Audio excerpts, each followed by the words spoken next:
Hi, everyone. So I have this honor and privilege that Perry Timms is with me, who is also a fearless leader, a renowned blogger, a global speaker on transformative power of HR professionals. And that's not all. He's also, he was named one of the HR most influential thinkers 3 years in a row, LinkedIn learning instructor. And I have to mention this one, Perry, as well, that you're an author as well. You wrote Transformational HR, one of the top selling books in the HR department. And you didn't stop there. You went for another one, The Energized Workplace. So we're really honored to have you here with us. How are you? I'm really good. Thank you for the introduction, Sabina. And yeah, My pleasure. Absolutely delighted to talk to you. And yes, thank you for the introductions. Yeah. So let's get to it. Yes, so let's get in it. Yeah. Yeah. So we said that we're going to do it the best possible interview in up to 15 minutes. We prepared questions. So here we go. Perry, what does it actually mean to transform the organization? What's your take on this? Super question to start with. So transformation is an overused word, a bit like disruption. But if we are really genuinely talking about a transformation in an organization, it has to be a radically different organization in three ways, largely. The first is perhaps the products and service proposition you have to the world. You can transform what you do. So if you think about IBM back in the 2000s, they transformed from a hardware provider to a consulting advisor. So that's a transformation. So your service proposition has to be transformed. The other transformation is about your culture. And so that's who you are and how you're being. So an organization like Unilever transformed its culture because it stood in the space of profit and halving the impact on the planet. And as a result, changed the culture of how decisions are made to do that. And then the third is probably a little bit easier for people to understand, and that's how you transform the processes and the way you work. So that could be digital transformation, that you go to a totally virtual organization or something like that. So it has to be products, culture, and process have to be radically different and never likely to go back. Perfect. So basically, it's what you do, how you do it, and the environment that is making sure that's happening. Perfect. Great summary. Yeah. Great. We covered that one. You know what I was always wondering? Who needs to transform first? Who starts all of this? Yeah, that's the question, right? Isn't it? Who presses go first? So my take on it is that often there is a part of the organization that wants to transform and needs to transform. So it's almost like we work with that energy first. Now that want and need will not just be indulgent challenge. It will be because they're in a market that is disrupted. They will be in an area where differentiation is key. So whoever wants and needs it most, I see far too much transformation done to people and not being done by them. So whoever's got the energy for it, I would normally start there. Okay, so whoever needs it the most and has the stamina to do it. Yeah, exactly that. Okay, because you need that one, right, to make it stick. For sure. So when we talk about the process of the transformation, can you like put it in steps? Like step number one, you do this. Step number two, you do that. How would that? So I think the first step is to think big, because if you're not thinking big, you're not transforming. If you're thinking about continuous improvement or adaptation, that's not transformation. You have to think big. So that's that radical I talked about at the start. Now, what's then a difficult is that's often too big for people. So you have to start small. So you have to create an experiment or a force field area that actually starts the process of transformation. And then the third part of it is that you have to plot it well.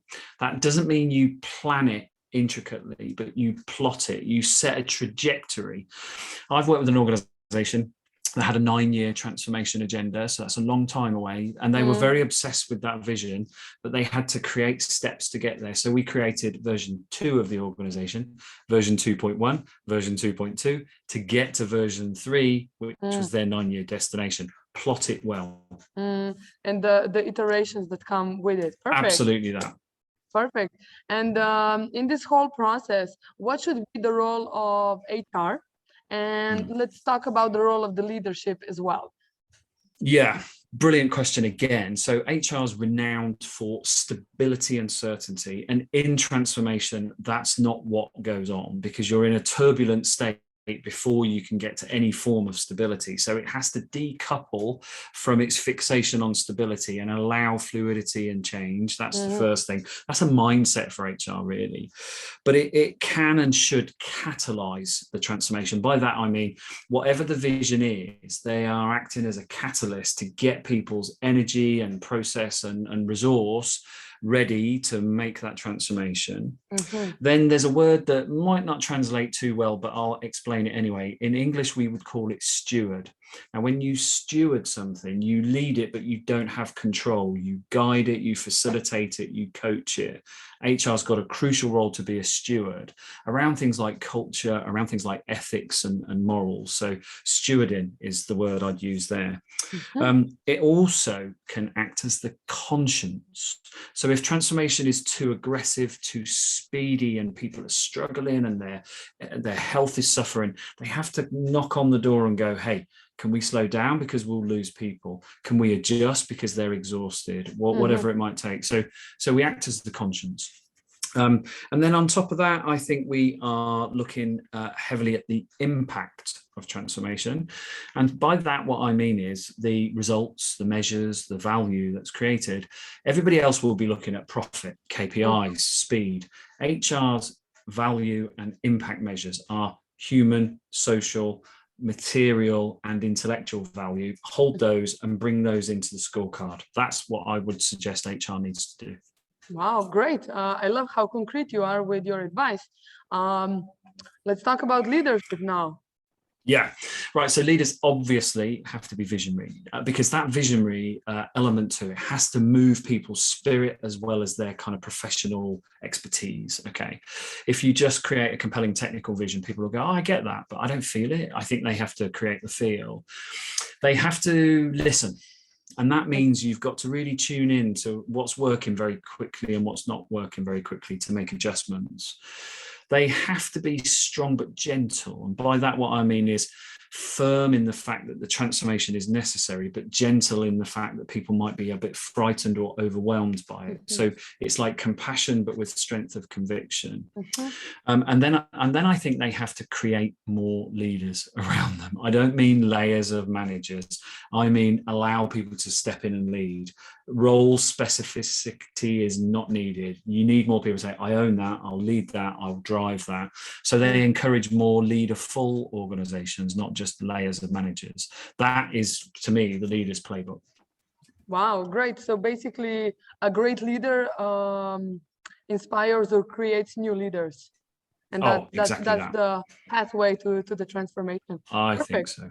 Perfect. Can I ask, when we talk about leadership, what are some of the key challenges that you're seeing while working with organizations? Like, what's the most difficult thing for leaders to embrace or to integrate?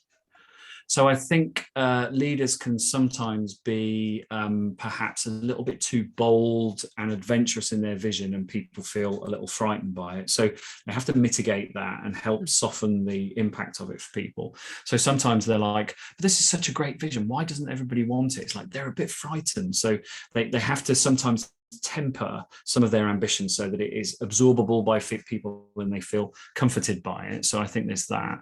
Then almost the opposite of that, they're a little bit stuck and fearful and they don't know the future well enough. So they take too cautious a route. And the rest of the organization is going, but this is too slow, this is not different enough. And they tend to lose faith in the leader then. And then the leader gets caught in a spiral of, nobody believes in me, I'll just be more cautious. It's like, whoa, the opposite. So either too bold or too cautious is almost the dichotomy that I think some leaders I'm talking to are finding themselves in. Interesting. Thank you for sharing. And I think one of the issues also with the transformation is how can we maintain the changes? How can we ensure that growth stays there, like in place? Yeah. Well, this is where I think leaders grow in other leaders is part of the equation, right? Because if a leader has a vision and people are really inspired by it, but that leader is so successful they get poached by somebody bigger or different, then the thing might disappear because the leader's energy is gone. So they have to replace their energy with that of others in case they're not around or it requires different energy. So ownership, crucial. Get people to own parts of the transformation agenda, so you've dispersed leadership, so there's always some upward force, right? So I would definitely go along that. There's something about momentum that's important here. So as soon as we've hit one success, we don't sit back and go, hey, we've digitized, we're therefore transformed. It's like, no, that's only part of it. So therefore it doesn't stop. You have to keep momentum towards a transformed state, because it's unlikely you'll ever get there, if that makes sense. It's a continuation, right? So I think that's important, to stop people feeling exhausted and have them accept that when they're brilliant, they can be more brilliant and want that. Right. So I definitely go with that. I think the other thing that helps you experiment in transformation, so that can continue the journey where people go, well, we're really good here, but we're not so good here. So how about if we experiment with what we did here, there, so that they continually create this ongoing discovery exercise, I suppose. That's really interesting for people, and they feel like they own a little part of the enterprise to do that. So that's really nice. And that may encourage people to create almost like adjacent opportunities, spin outs, new ventures. So I'd encourage to maintain a transformation agenda. You almost look like you're creating distinct but related separate entities within like an umbrella, like an ecosystem, because that truly will keep you transformative.